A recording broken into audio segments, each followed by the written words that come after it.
Wetland areas in Sweden are a staging area for the fight against dangerous oxygen-eating algae blooms caused by leftover fertilizer pouring into the Baltic Sea.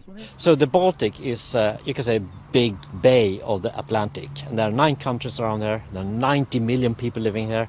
There are lots of farmland. And they use fertilizers to increase the crops. And that's phosphorus and nitrogen, and that goes into the Baltic.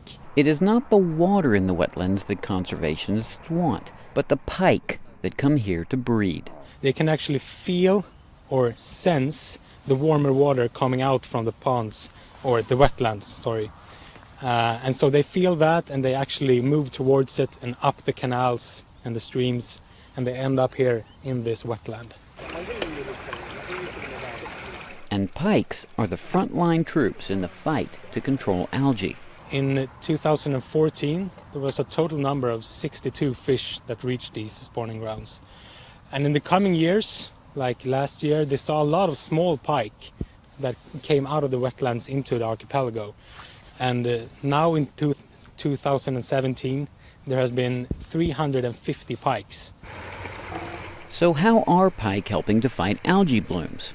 They don't, not directly anyway, but pike eat smaller fish, and those smaller fish eat zooplankton. And zooplankton eat the algae that is sucking all the oxygen out of the water, a process called eutrophication. So that's the pike is really a very important predator out there, and decrease the eutrophication of the Baltic, which is a big problem for people and for the animals, because that's the one who kills the bottoms of the Baltic, where the Baltic dies.